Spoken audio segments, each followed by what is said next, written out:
सुप्रभात। बाबा कहते हैं, मेरे प्यारे बच्चे, क्यों किसी की बातों में आकर अपने समय को व्यर्थ करते हो। कोई भी काम करने से पहले तुम्हें स्वयं सोचना है और देखना है कि सही है या नहीं। जहाँ तक हो सके लोगों की व्यर्थ की बातों से दूर रहो, क्योंकि तुम साफ हृदय से उनसे बात करते हो, लेकिन तुम्हारे कोमल मन को कोई समझ नहीं पाता और वो अलग ही दिमाग लगा रहे हैं। अब समय है, सतर्क रहो। सुनो सबकी, लेकिन करो अपने मन और दिमाग की, क्योंकि कुछ लोग ऐसे हैं जो तुम्हारे साथ हैं, जो नहीं चाहते कि तुम सबके सामने सही और अच्छे साबित हो। तो अब तुम समझ गए हो ना, कोई कार्य या किसी से कुछ कहने से पहले तुम्हें स्वयं समझना होगा। जानता हूँ कुछ दिनों से व्यस्तता के कारण तुम्हारी दिनचर्या अस्त व्यस्त हो गई है। जैसे तुम पहले मेरे पास समय देते थे ना, नहीं दे पा रहे हो और ना ही सुबह जल्दी उठ पा रहे हो। बच्चे, अपने मन से जो अफसोस का भाव है ना, और जो बार बार मुझसे क्षमा मांग रहे हो, और तुम्हें मैं समझाना चाहता हूँ कि तुम कुछ भी गलत नहीं कर रहे हो और ना ही गलत हो रहा है।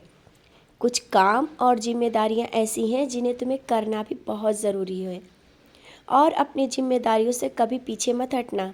तुम्हारे कर्म ही है तो तुम्हें मेरे और करीब ला रहे हैं, और जल्दी ही तुम पहले जैसे अच्छे से मेरे पास बैठ पाओगे।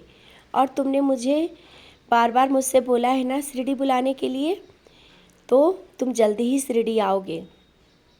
और जिस तरह से तुम मुझसे मिलने के लिए परेशान हो ना, मैं भी उसी तरह से तुम्हारी राह देख रहा हूँ।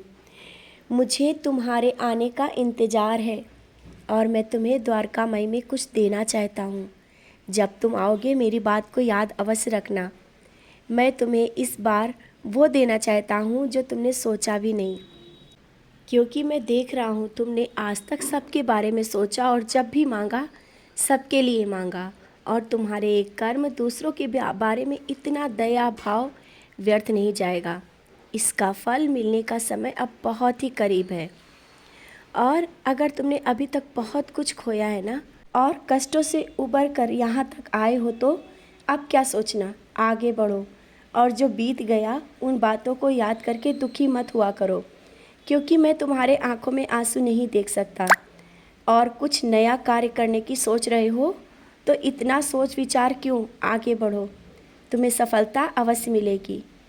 बहुत देखी तुमने हार, अब नहीं, अब सफलता और जीत को अपने करीब पाओगे। इसीलिए तो कह रहा हूँ, लोगों की बातों पर मत आना, क्योंकि तुम्हारी सफलता शायद उनको ना अच्छी लगे और व्यर्थ की बातों में तुमको डालें, तो उन्हें तुमसे दूर रखना होगा। तुम्हें उन सब बातों से स्वयं को दूर रहना होगा।